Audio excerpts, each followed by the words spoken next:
We're live on YouTube.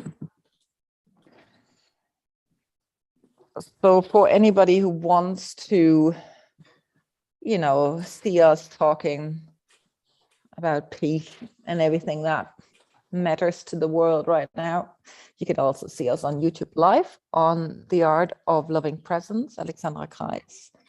But for those who are joining and re-listening to this Clubhouse meeting, Sam and I, we've been pretty under stress lately, production stress, eustress, as I say. There is something like positive stress, and then when positive stress is not stress, it's somehow turning into what we know as, unbalanced stress, then things happen. So Sam, what are you saying about the stress factor in your life right now? What's happening for you? Good question. So, yeah, I mean, both you and I have been going through a big project recently. It's now coming to like the end of preparation as we begin to launch our cleanse, actually. And that's, it comes in peaks and troughs. And I think as you get towards the end of something, when you're about to have to deliver, it can get quite stressful. And fortunately, when you have a toolkit to help with the stress, it's immensely beneficial. Without it, I think I'd be struggling a lot, to be honest with you. Because when you have a small business, you are everything. You're responsible for all of it. You have to have your finger in every single area of it. And, that can be overwhelming. And that coupled with the fact that you have maybe families and other responsibilities. So women, it's difficult for women in business, I think, when they have a small business to find some balance. Yeah, I think that too, and because we advertised a little bit world peace here, I just wanted to say that while we're talking about something very, like off Ukraine, Russia topic is because what we both notice is when we're stressed at a time, and we don't remember the tools and we don't hold ourselves accountable to it, we kind of leap into the stress like everybody else says, because everybody else uses the same argument that this is just a project and it's going to be over soon. And we both notice that we are very good in creating new projects, and some people are very kind of tied into their work, and work is offering them new projects all the time. So a lot of us feel like we think there is an end to the stress, but there never is an end to the stress. And then the way I react to the world and you react to the world, or what we both noticed in our exchange as single business women,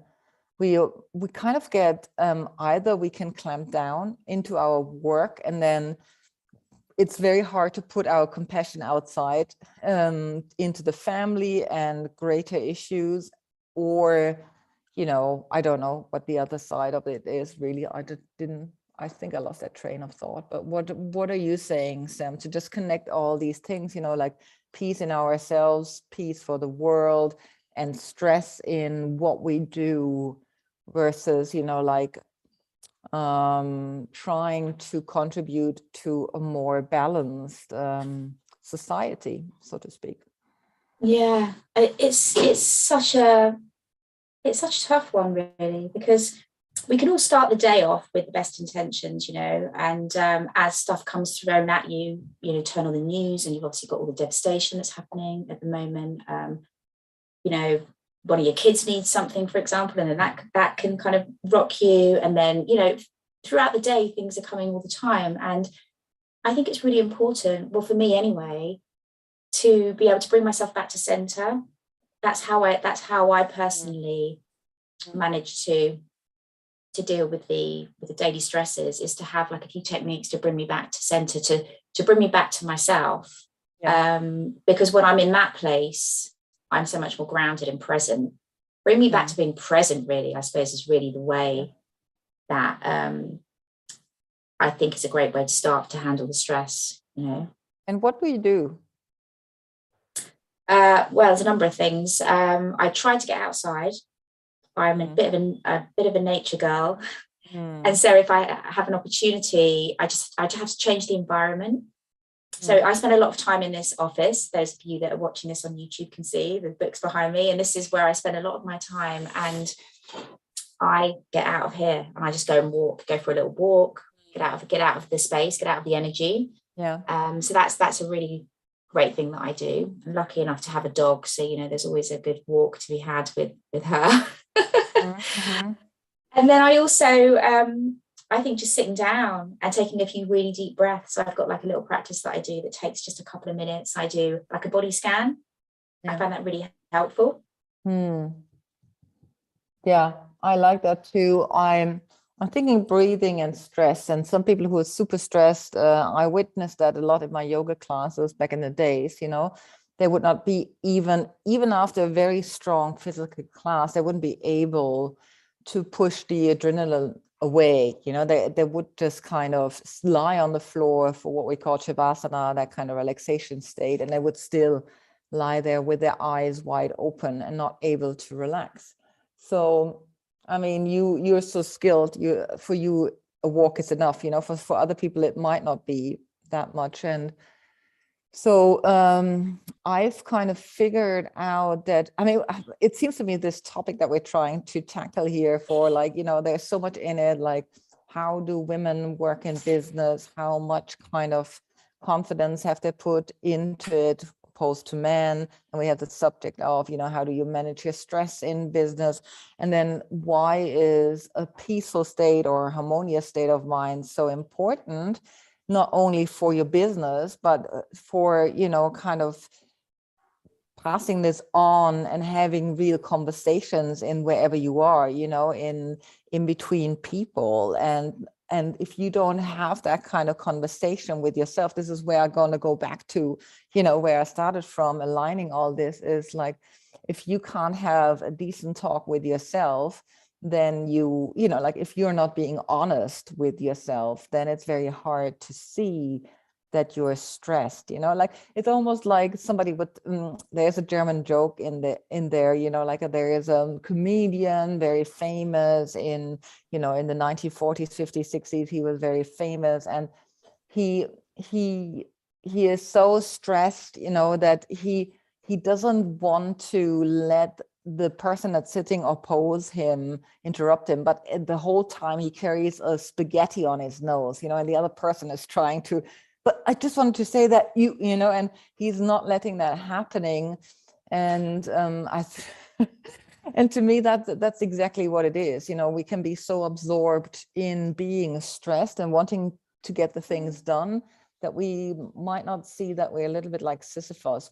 We are just trying to roll another stone up the hill that's going to come tumbling down anyway. So it doesn't really matter. So if you don't have the capacity to see that and notice that and calm yourself, you know, you might not be able to do something very quiet, like you say, sit, you know, I mean, walking is the next best thing probably.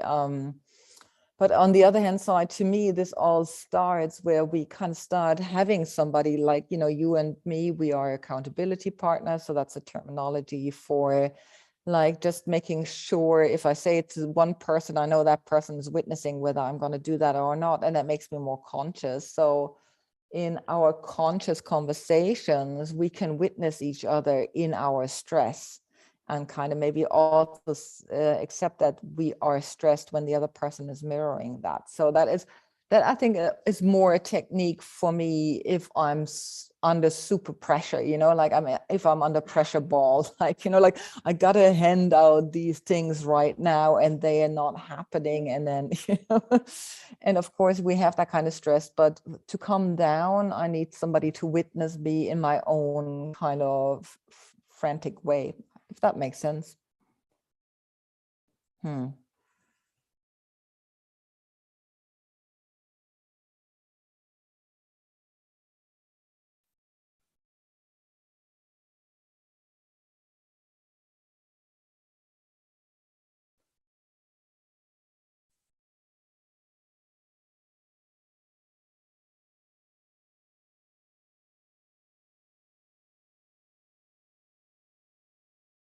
Yeah.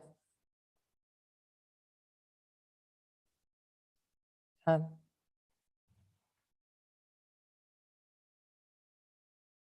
exactly.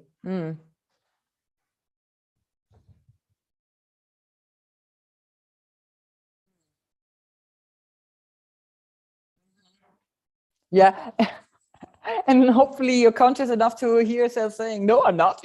Like we do that quite often, my partner and I, like he would say something like, you're stressed. I'm like, no, I'm not stressed, leave me alone. It's like, and I kind of heighten this. And that is another tool to me, is exactly that, to heighten that stress point even to the outside world. I'm not stressed. Like in that way, so that it can come out in a very kind of dubious form. But once I do that, I notice my stress level. For example, if I'm, it's almost like when you say to somebody who's angry, can you not be truly angry and hit a cushion or something, and so that they can really experience that emotion. And to me, when I'm saying and replying in a stressful manner back to my partner, that I'm not stressed, it's helpful me to notice how I'm suppressing my own stress as well. Yeah.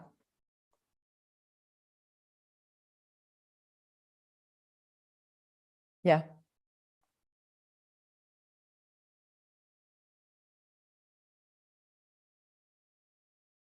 Yeah.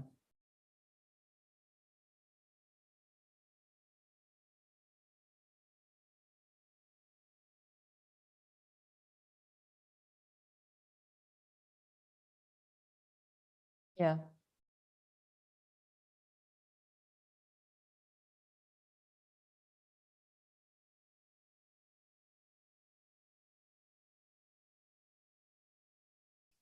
Yeah.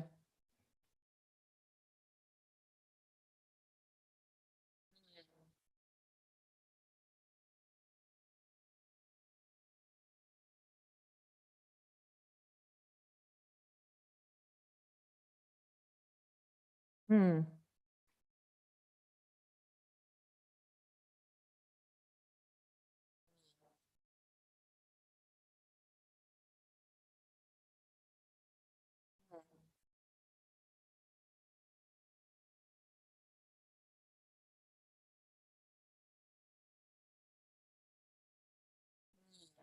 Yeah. Yeah. Hmm.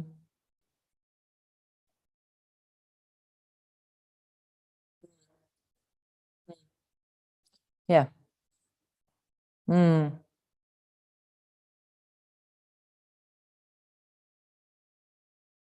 Yeah.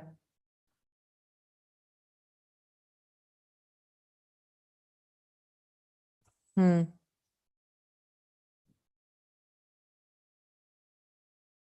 Yeah.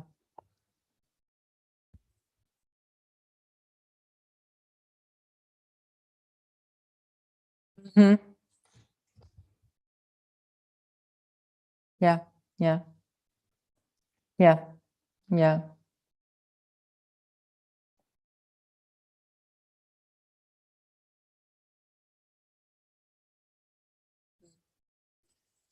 I came across Dr. Claudia Welch post on Instagram, who is an Ayurvedic doctor, and I think we both kind of like her because she really highlights women in the work she does in the Ayurveda world. Like, I mean, she is specialized on it. And when I saw a post about like we're using our vices, a lot of the times when we are stressed, and she's turning towards the women that kind of work in hospitals or that have kind of like these employment jobs where they have shifts and they need to get through the night, and suddenly they find themselves using 8 cups of coffee to get through the night. What she is saying in that post is like, when we are down, our adrenals are already on full speed. And then what we do is we use something that is not helping the adrenals either to calm down. So what we need to learn is to come off our vices, and first by noticing them and then starting to replace them. And that, one of the things that always stops me is when I drink a bitter herbal tea before I want to drink a coffee, and that can be quite awakening to me as well. And then I notice whether I want the coffee or I need the coffee or not. And that is one thing I notice, how I place better choices in my vices, so to speak, and the other thing that I also noticed was then when I was thinking about it, because I was on a down spiral into vices, once the coffee gets me, it's almost like I want to have it for dinner, because it's like, it's such a brilliant drug to my brain and to my whole system. And then I noticed, wow, this is really, really difficult in that very moment to tell yourself, have a healthy habit, do something nourishing for your body. And I'm still thinking this is a difficult topic to tell somebody, just put something healthier in, or it might be somebody who needs to really radically quit, and say that to somebody, like I was saying, use an accountability partner. How do you experience that yourself? We're trying to do this here from a really honest perspective. It's like a behind the scenes of health coach. So, I noticed that even though I'm saying this to people and some people can take it, and that I sometimes can't even handle it, so that's what we're talking about truly here. Mhm.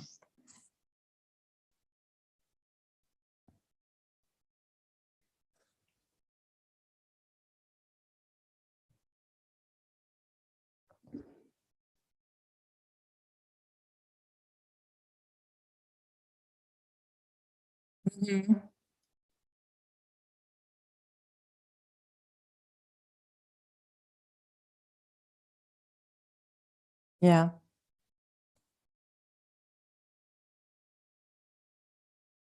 Yeah. Yes.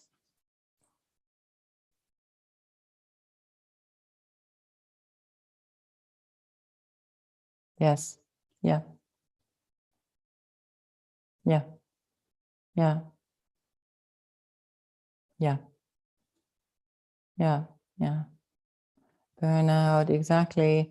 Yeah, exactly. That is more, I think, also where you can start to cut in, like really explain that your job is finished, that your project is finished, and that you maybe have a half day off. Do something that makes clear to you, your mind and your system, that you're not allowed at the desk, that you're not allowed at whatever kind of you have to drill, So if you're a nurse or a bus driver or whatever you are on a night shift, and you are coming into your next free days, like try to tell yourself to really stay off some of the topics that kind of maybe push your adrenals, and allow yourself to calm down and find ways of doing so. Yeah, that's what I said, like the coffee, it's super addictive, and stress becomes exactly that. Yeah. Mm. Yeah. Yeah. Mm.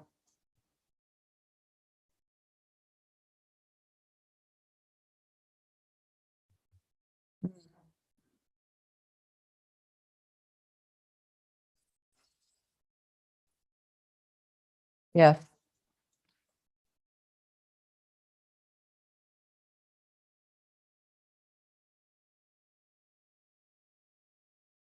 Yes. Yeah. Yeah, exactly. Yeah. Mm. Mm. Mm.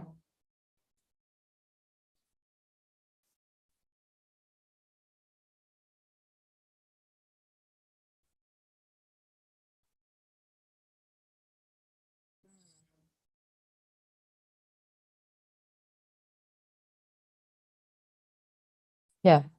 Yeah. Yeah. Yeah. Yeah. Mm. Mm. Mm.